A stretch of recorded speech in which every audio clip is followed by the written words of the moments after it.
Hello everyone, welcome to the 121st episode of me learning how to trade in Forex. So in the last episode we finished off how to scale in positions.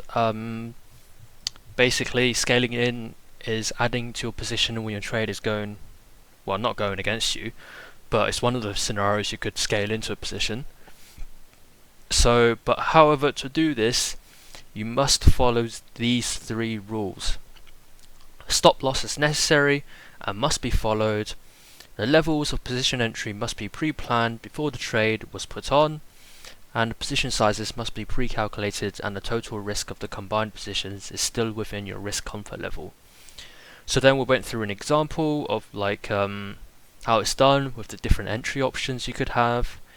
And then we went through the following the three rules that we've set. So determining trade invalidation point or our stop loss, determine our entry level, determine our position size, and then our trade setup. So now we're on to how to add to winning positions. So how to add to your winning positions. Date is the 30th. So how to add to winning positions. Now onto the fun stuff. If you catch a great trending move, scaling into it is a great trade adjustment to increase your max profits. Since we all can't be like DJ Khaled where all he does is win, there are rules to follow to safely add to open positions. All I do is win. So unless you are DJ Khaled, let's go over these rules. Rules to safely add to winning positions. To safely add to winning positions. So we've got predetermined levels entry for additional units. Predetermined levels of entry for additional units. Calculate your risk with the additional units added.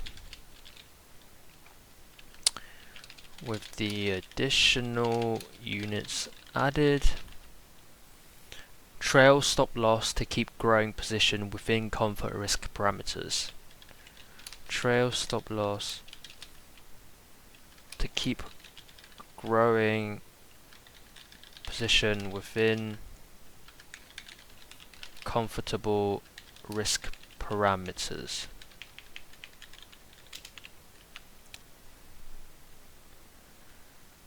Trade example. To explain the strategy a little better, let's go through a simple trade example, shall we? We have Tom, the trend trader, closely watching Euro USD, and after a bit of consolidation, he thinks traders will push the pair higher, which leads him to plan on buying some euros against the US dollar at 1.27. First, he sees that the recent consolidation never really traded below 1.265, so he decides his stop will be below that level at 1.26. Tom also thinks that because it is a psychologically significant resistance level, 1.3 will be a great level to take profits because a rally may stall there. So Tom buys 10k units of Euro USD at 1.27, sets the initial stop to 1.26. Risk to total position is minus $100 and gain at profit targets plus 300. Max gain at profit target plus 300. 10k bought at 1.27. Set stop below the recent support at 1.26. Max loss is minus $100. With a 100 pip stop and a 300 pip profit, his risk to reward ratio is 1 to 3. Pretty awesome, right? He usually only risks 2% of his account per trade, but this time he's really confident with his trade. And with the great risk to reward ratio, he decides he will add more if the market moves in his favour. He decides that he will add more units every 100 pips and trail his stop 100 pips. Because he plans on adding more units, he decides to start with an initial risk of 1%. With a starting account balance of $10,000, Tom's initial risk will be $100. 10,000 times 0.01 because it's 1%. With a 100 pip stop and $100 risk, he has determined his initial position size to be 10,000 units. Position sizes can be calculated with our position size calculator. He will add 10,000 units every 100 pips and trail his stop every 100 pips as well. Let's take a step-by-step look at the change in risk to reward with each addition. So, the first one is like this, so it stops over here. Tom adds 10k more units at 1.28 and adjusts stop on all positions to 1.27. Risk to total position is still minus $100. So he bought at here and it's gone up 100. So then he put another, how much is it?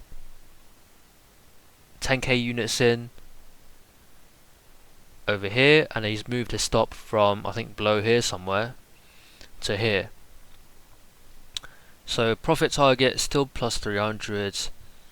Oh no, plus 500 now, because he's got this position open and this position open also. So he's got two positions open. Not two positions open. He's only got one position open, but he's adding more to that position. So two profits. There we go. Two profits adding up. And then it goes up 100 pips again. So he adds another 10k. So then he moves his stop loss upwards again. And the max gain at profit target plus 600 now.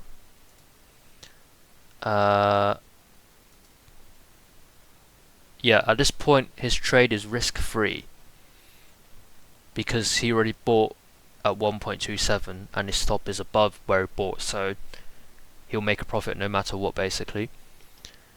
The market went Tom's way this time, and because he safely added to his position, he turned a $300 win into a $600 win and never risked more than his initial $100, which is very nice. Profit target hit.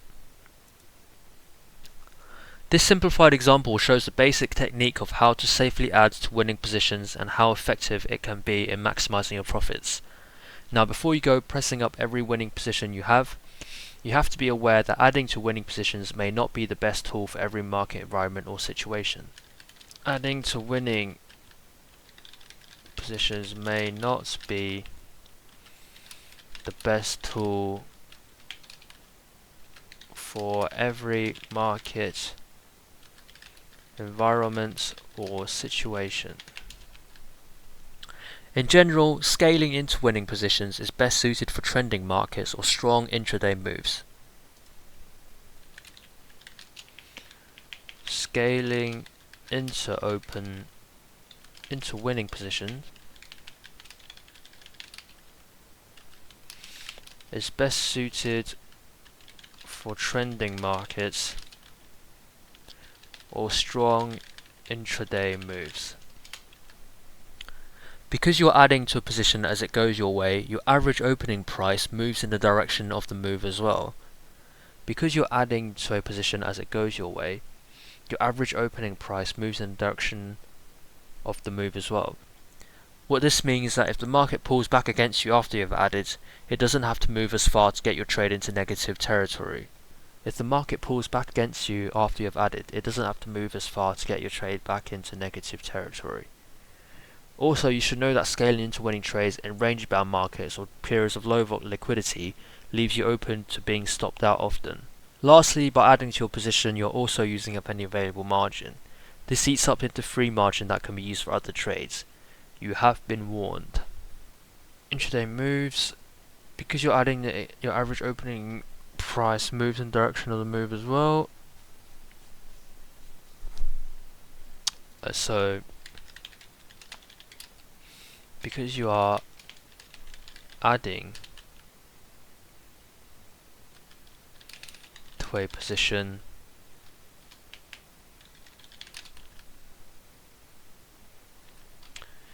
your average opening price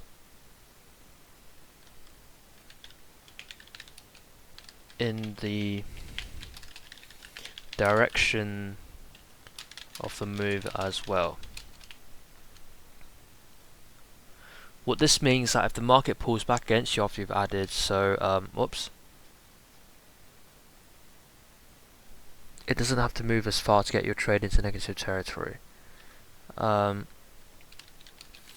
if the market moves against you after you added more units, it doesn't have to move very far to get your trade into negative territory. That is a horrible way to spell territory.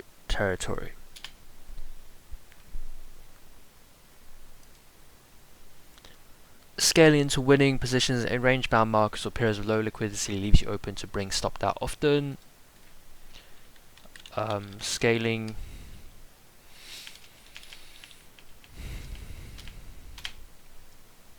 wait, it should be out of here. Nope.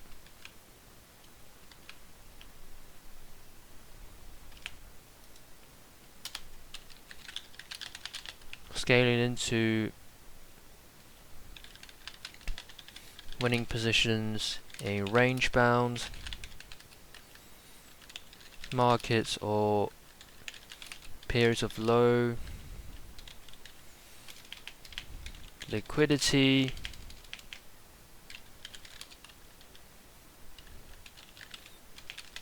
leaves you open to being stopped out often.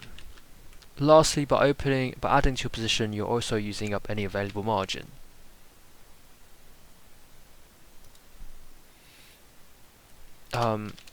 If adding to a position,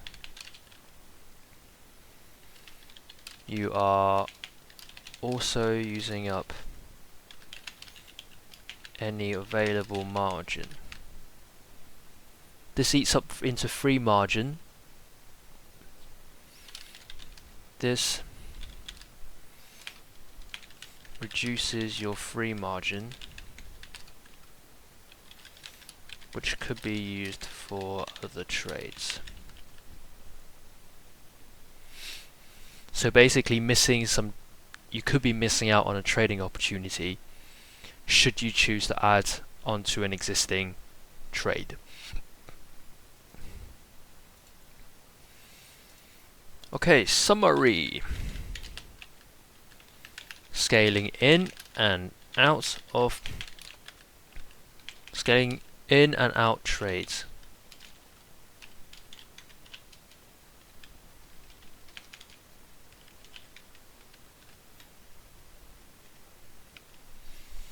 There we have it, the coolest guide ever on scaling in and out of your trades. Let's see how much of this information you have soaked into your noggin. Here's a quick review of the rules to safely scale in and out of trades. To scale in and out of trades. Always use stops. Only add to losing positions if the risk of your combined position is within your risk comfort level. Only add to losing positions if the risk of your combined position is within your risk comfort level.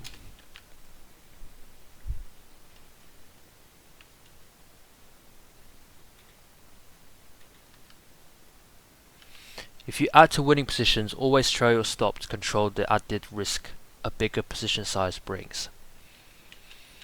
Always trail your stop to control the added risk of a bigger position size brings, when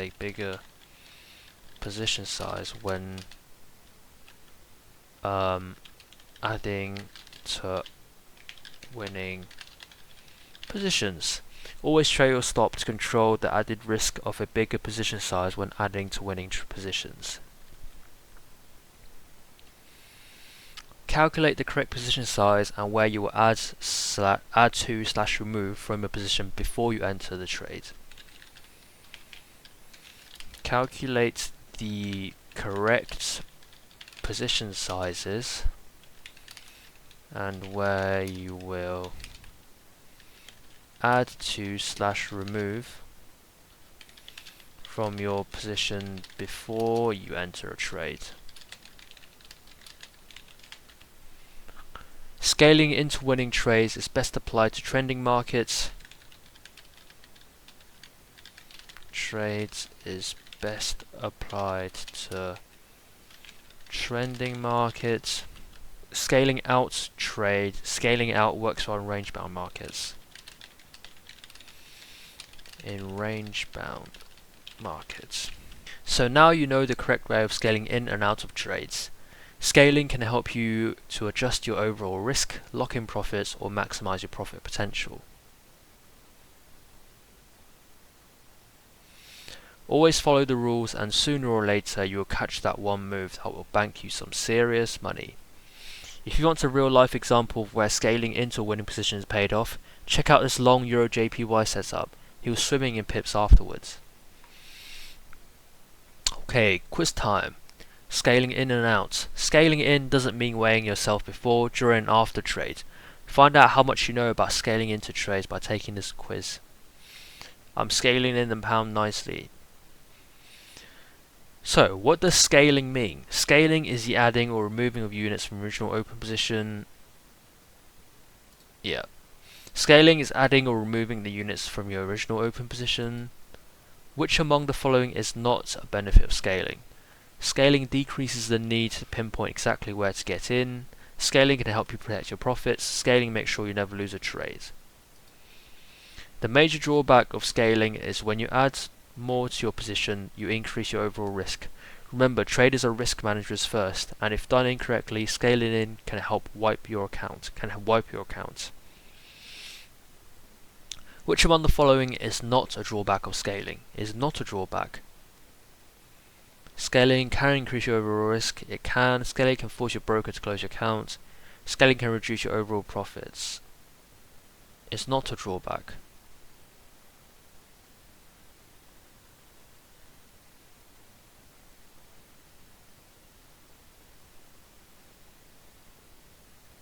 Wait, is not a drawback.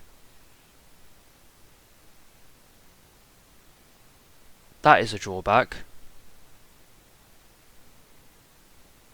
That's not a drawback. The major drawback of scaling is when you add to your position, you increase your overall risk. Another drawback is you reduce your maximum potential profit.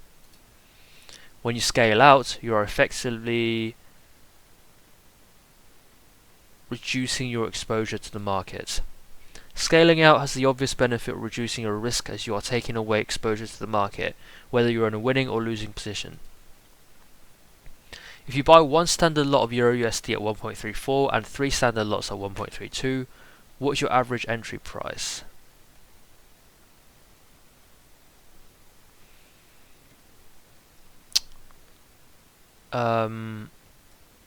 Three standard lots of that, so 1.32. It's 1.32, so it's let me just get a calculator out. Where is the calculator? So it's 1.34 plus 1.32 plus 1.32 plus 1.32 equals that divided by 4, because there's 4 lots, 1.325. To identify the average entry price, multiply the number of units by the price. 1 times 1.34 and 3 times 1.32. Sum them up, so add them together, 1.34 plus 3.96, and then divide the sum by the total number of units, so it's 4. Let's do another example. What is your average entry price if you buy 10,000 units of Euro USD at 1.32, 1.33 and 1.3350? What is your average entry price if you buy 10,000 units? Well, how many units do you buy each one though? Oh, you buy 10,000 units each one. So 1.32 plus 1.33 plus 1.3350 equals that divided by 3, 1.3283. To identify the average entry price, multiply the number of units by the price, so 10,000 times by 1.32, 10,000 times by 1.33, 10,000 times 1.335, sum them, add them together, and then divide the sum by the total number of units, which is 30,000. Okay, when should you add to a losing position? When your predetermined trade plan and risk comfort says so. Only add to losing positions when your predetermined trade plan and risk comfort say so. True or false, when scaling into a losing position, it's best not to use stops so you can enter any time. False. Always use stops. If you add to winning positions, always trade your stop to control the added risk a bigger position size brings. Right, this is adding winning and this is losing, okay? Scaling into winning positions is best used under which market condition? Trending. Scaling into winning trades is best applied to trending markets. Scaling out works best with ranging.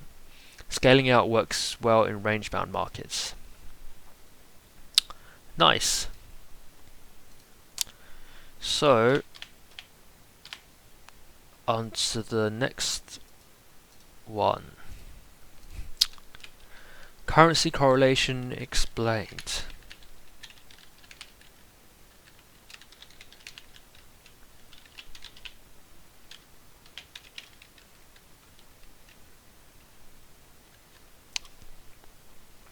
Have you ever noticed that when a certain currency pair rises, another currency pair falls? Or how about when that same currency pair falls, another currency pair seems to copy it and falls also? If the answer is yes, you've just witnessed currency correlation in action. If your answer is no, you need to stop doing less important things like sleeping, eating, playing Fortnite, and instead spend more time watching charts. But no worries, because we're going to start with a basic and break it down, yo. Currency correlation. The first half, easy, currency, no explanation is needed. The second half, still easy, correlation, a relationship between two things. In this lesson, you'll learn what currency correlation is and how you can use it to help you become a smarter trader and make more responsible risk management decisions. What is currency correlation? In the financial world, correlation is a statistical measure of how two securities move in relation to each other. So correlation is the statistical measure of how two securities move in relation to each other. Currency correlation then tells us whether two currency pair moves in the same, opposite or totally random direction over some period of time. Currency correlation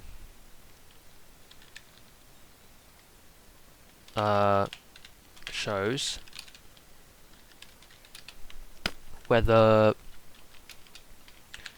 two currency pairs move in the same, opposite or totally random direction over a period of time. When trading currencies, it's important to remember that since currencies are traded in pairs, no single currency pair is ever totally isolated. When trading currencies, it's important to remember that since currency are traded in pairs, no single currency pair is ever totally isolated. No single currency pair is ever totally isolated. Did we just confuse you with our currency's tongue twister sentence there?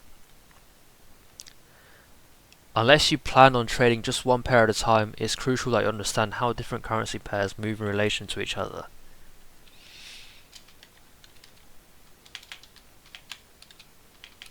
Unless you plan on trading just one pair at a time, it's crucial not critical, it's crucial for traders to understand how different currency pairs move in relation to each other.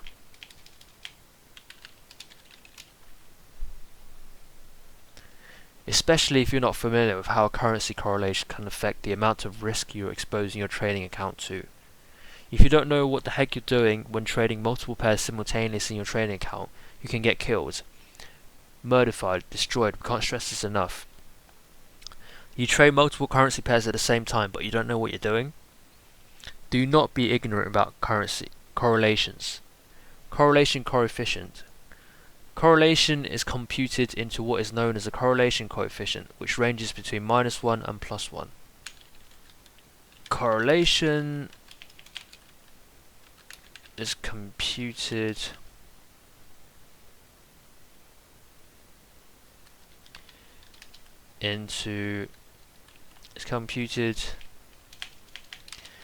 as a correlation coefficient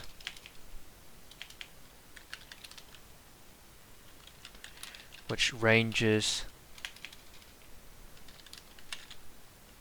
between -1 and 1. The correlation coefficient measures how strongly two variables are related to each other.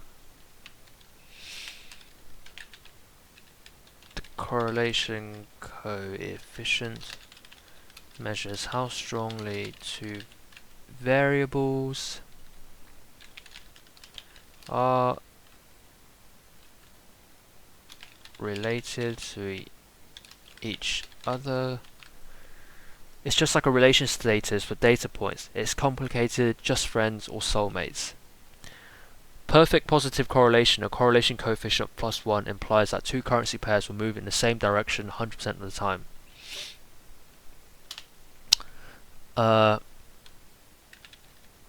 Correlation coefficient of 1 means the two currency pairs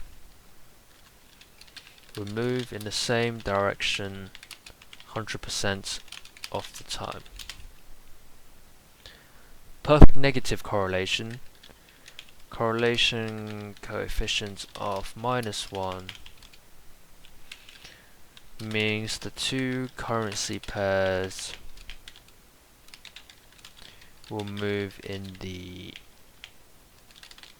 opposite direction 100% of the time. Will move in the opposite direction 100% of the time. If the correlation is 0, the movements between two currency pairs are said to have zero or no correlation. Correlation coefficient of 0 means no correlation. They are completely independent and random from each other. Means, wait, let me just say, the two currency pairs have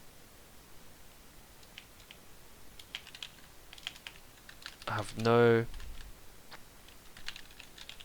correlation and will move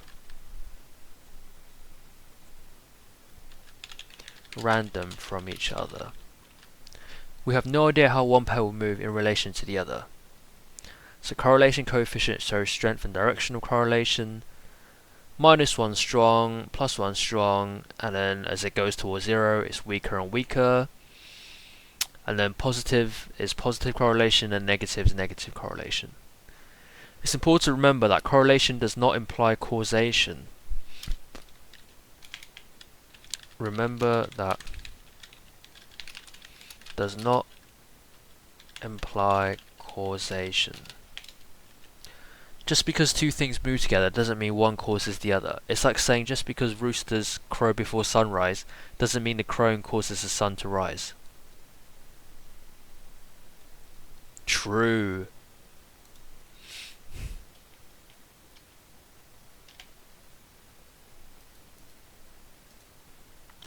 How to read currency correlation tables. Oops. How to read, not trade, currency correlation tables.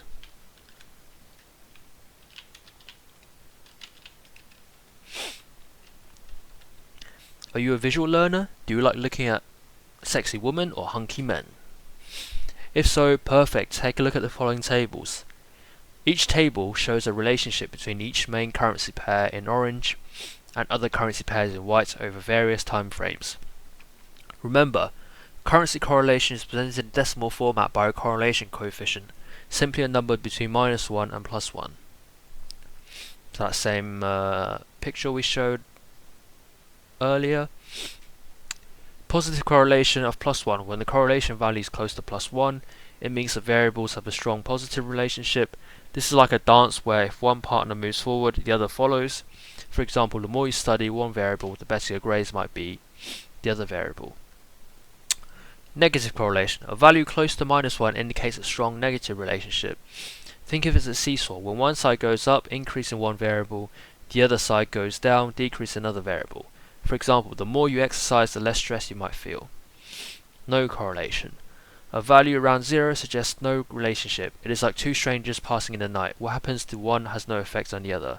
For instance, the number of hours you sleep might have no relation to the stock market movements, unless you are a sleep-deprived trader. So what does all this have to do with currency pairs? A coefficient near or at +1 indicates that the two pairs have a strong positive correlation and will likely move in the same direction. In the same respect, a coefficient near or at -1 indicates that the two pairs still have a strong correlation, but a negative one, resulting in the pairs moving in the opposite directions. A coefficient near or at 0 indicates very weak or random relationship. Yep, so positive correlation +1, both currency pairs move in the same direction.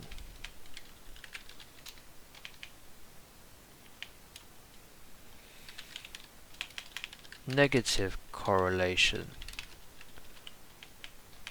-1, both currency pairs move in the opposite direction. So if one goes up, the other one goes down. No correlation.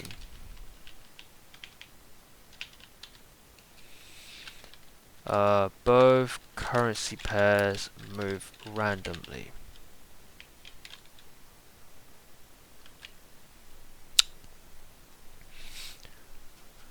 Yep. So EUD USD correlations. Euro USD 1 week USD JPY. So this is the Euro USD correlation in relationship with regarding to USD JPY, USD CHF, GBP USD, USD CAD, AUD USD, NZD USD, Euro JPY, and Euro GBP. So we can see a very strong negative correlation, or literally perfect negative correlation. So Euro USD and USD CHF have exactly 100% negative correlation. So if Euro USD goes up, then USD CHF will go down. 0.94, really strong positive correlation. So if Euro USD goes up, GBP USD will also go up as well. Very strong correlation here with USD CAD. Very strong, very strong negative correlation, very strong positive. Strong positive, very strong, still both really strong positives to be honest. Yeah, strong positive, I guess, still very strong negative. So we can see that Euro USD in relation to USD JPY, as the time increases, there is more and more. Actually, there's a positive here, so never mind. I was gonna retract what I was saying. I'll retract what I was saying. So I was gonna say that as time increases, there's a more and more was it like a show of negative correlation between Euro USD and USD JPY, but then I saw that positive one, so yeah, never mind, ignore me. However, Euro USD with USD CHF, very strong negative correlation, pretty much throughout any time period. So whether a short time period or a long time period, very negative correlation. GBP USD, strong correlation, very weak or random correlation. That's strong. That's still really weak, to be honest. That's strong. So yep. Overall, I guess there's still a positive correlation between Euro USD and GBP USD, but sometimes you just need to watch out for like this 0.13 and 0.31 happenings. USD CAD, I don't know what happened here. 3 months, a bit random, when all the others is negative, strong negatives. Well, it's not that strong. AUD USD, pretty good, strong positive across the boards. Yeah, still pretty strong. Yeah. NZD USD, yeah, still pretty strong. Euro JPY, as the time frame goes on, or as the time frame gets longer, there's less and less correlation, less and less positive correlation. So just gotta watch out for that. Euro GBP, yeah. Oh, that's a bit no correlation pretty much at all. So in the first 6 months, very good, strong positive correlation, but then in a year, no correlation or random. Pretty much no correlation, to be honest, because it's so close to zero, but you might as well just say it's no correlation. USD JPY correlations. So USD JPY with Euro USD, this column and this column should be the same. Negative correlation, yep. This one, you got some positive, you got a negative, positive, positive, positive. Yeah, I guess overall there's a positive correlation there. Negative, negative, negative. Yep, overall negative correlation here. That was just a one-off random. USD CAD, it's a bit random, to be honest. You got the positive and negative here, so AUD USD negative, I guess, across the board. You do have a positive here and a weak negative and two weak negatives, so NZD USD negative and positive, so gotta watch out for that. There's 2 weak or random correlation here as well, so be careful of that. Euro GBP positive correlation here, I guess. Euro GBP, Euro JPY, sorry, and Euro GBP, that's negative, I guess. USD CHF with Euro USD negative, USD JPY, I'll say positive. GBP USD negative here. USD CAD positive. AUD USD negative, very strong negative as well. NZD USD pretty strong negative here as well. Euro JPY negative, this is just a one-off. Euro GBP negative. GBP USD correlations. GBP USD correlations. Positive. With Euro USD, I'll say negative USD JPY, mainly because that 0.14 is so small. USD CHF, negative. USD CAD, yeah, negative. AUD USD, I would say that's positive. NZD USD, positive. Euro JPY,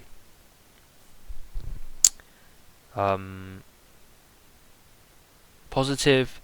EUR, Euro GBP, negative, I would say. USD CAD correlations with Euro USD, negative. USD JPY, that's a bit random, this is.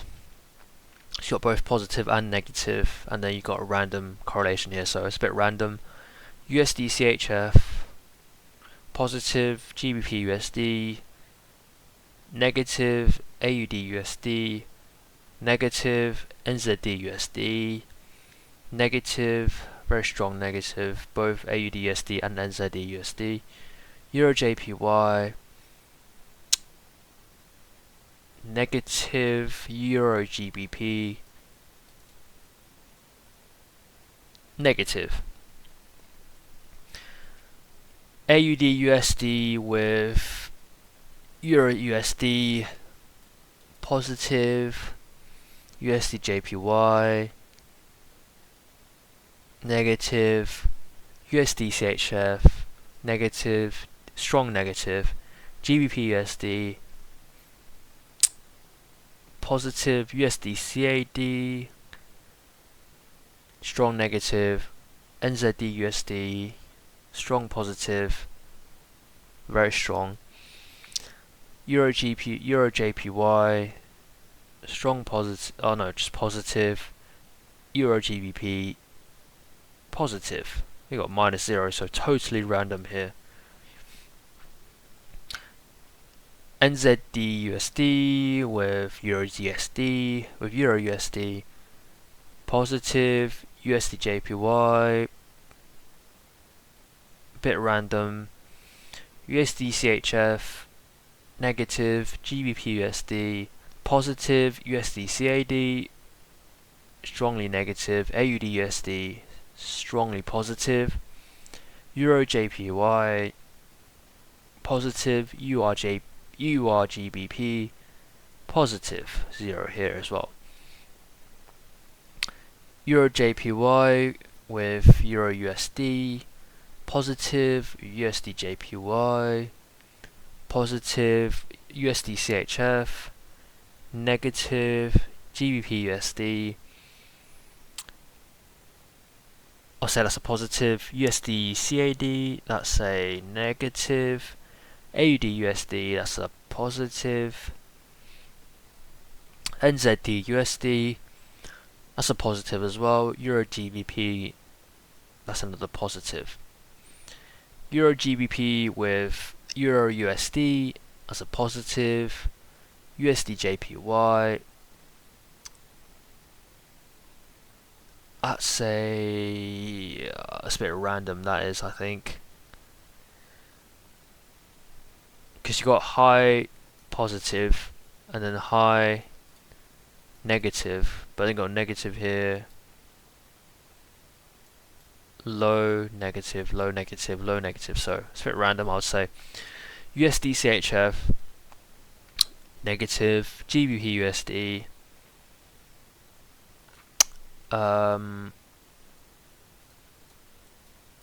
yeah, it's a bit random. USD CAD, negative. AUD USD, positive.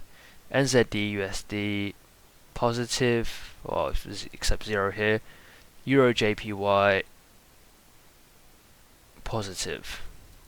Just gotta watch out for the zeros, because that means they got no correlation whatsoever. I'm gonna leave this episode here.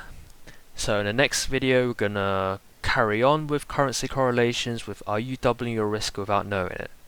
So thank you all for watching, and I will see you guys in the next video. Peace.